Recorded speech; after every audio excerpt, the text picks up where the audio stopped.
guess what they have in common is that they both came out of Israel's occupation of their land, right? Hamas comes out of the occupation of the West Bank and Gaza, and many people are not aware of the fact that Israel occupied Lebanon, southern Lebanon, for 18 years, from 1982 to 2000 when they withdrew, although the Lebanese argue that there's still an occupation of a piece of Lebanese land called the Sheba Farms.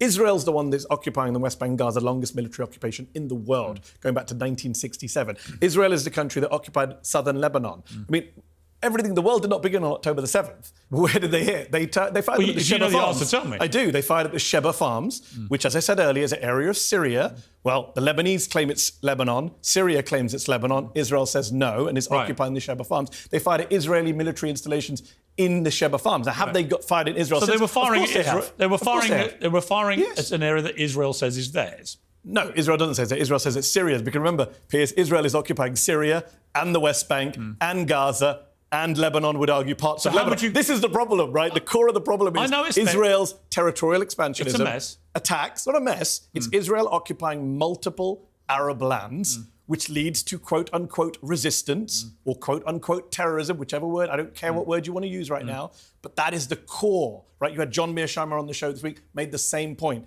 Deal with the occupation, then you deal with the violence. And look, I don't come on shows to defend militant groups or foreign governments. So I come on shows to say, let's end the violence. Let's sort out what the solution is. Let's look at the root cause of the violence. It is undeniable that the root cause of the violence is Israel, Israel's occupation, the genocide in Gaza. What did the leader of Hezbollah say? He said, we won't fire any rockets if you end the killing in Gaza. What did the president of Iran say? We won't retaliate for what you did to Ismail Haniyeh on Iranian soil if you end the killing in Gaza. What did the Houthis say? We'll stop blocking ships if you end the killing in Gaza. Let me ask you, would you then, by your criteria, is there any military response that Israel can give, first to what Hamas did on October the 7th, and second to what Hezbollah has been doing ever since? Is there any military response Israel can do which, in your eyes, would be justified? Well, I don't accept the loaded question. You say response. Israel is the aggressor in all of these places. As I say, they are illegally... the aggressor on October the 7th, was it?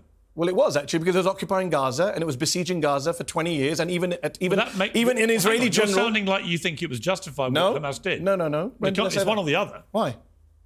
How is it justified? So it wasn't justified? Of course not. I've said that many times. So was Israel not entitled to respond?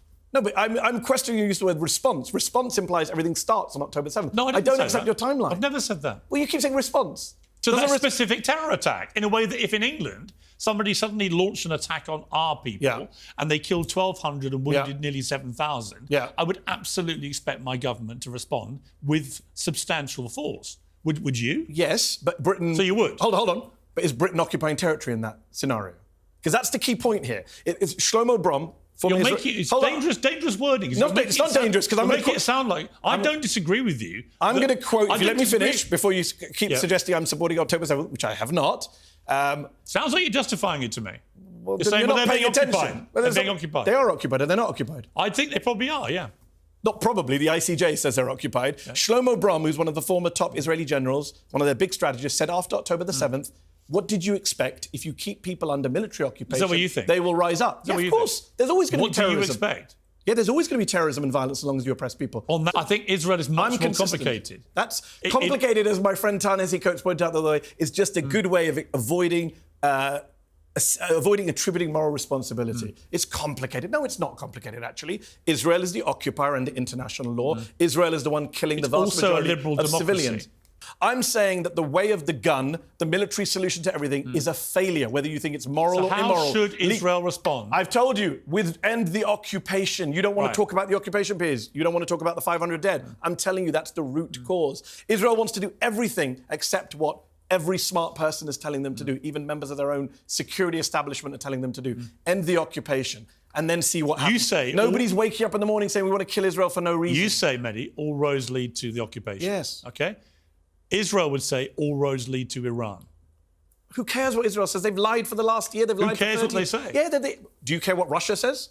No. This is what I'm saying. You're inconsistent. The occupier and the invader doesn't... I don't care it's not a barbaric So if you're a liberal democracy... First of all, they're not a liberal democracy. And second of all... Well, they are. No, they're not. They're an ethnocracy. But even if they were a liberal democracy, you don't get to invade other people's land. That's not an excuse. Piers, you sound like you're justifying an illegal military occupation here. No, I'm not. You just did. You said they're a liberal democracy. Sounds like you're justifying occupation. You're extrapolating two things together. Why? I said it's an occupation. You said, but they're a liberal democracy. Sounds like a justification for occupation. I'm just coming back to one thing, because I'm curious what you think Israel could do that would pass your test. It's probably not much. I'm as close to a pacifist as you Wow. can get. It's I not think pacifism. you only use Pacifism force is not to allowing defend yourself. everyone else to attack you and to rape and murder and pillage you, to fire rockets all year. Who's raping and You don't murdering? think that's what Hamas did on October the 7th? I thought we were talking about Hezbollah. You're jumping around. I'm talking about both. You were talking about Hezbollah a moment ago. It's the same. To me, it's the same. But that's Israel's the problem. To you, it's the same. Everything's very simplistic. Let me The world explain why. is not simplistic. Let me explain why. You have two. Lebanon is way more complicated. To me, you have than two groups of terrorists funded by Iran. They both are wedded to the existential removal and disintegration of all things Israel, and they're prepared to use a lot of violence to achieve that. But not as much violence as Israel has used to occupy their land for 50 years in the case of Gaza and the West Bank. So your Lebanon. argument is whatever Hamas has done and whatever Hezbollah does is justified. No. The only person justifying violence here is you, Piers, not me. I've not justified any violence today. You've justified terrorist attacks via pages. You seem to have justified the occupation. You won't even say occupation.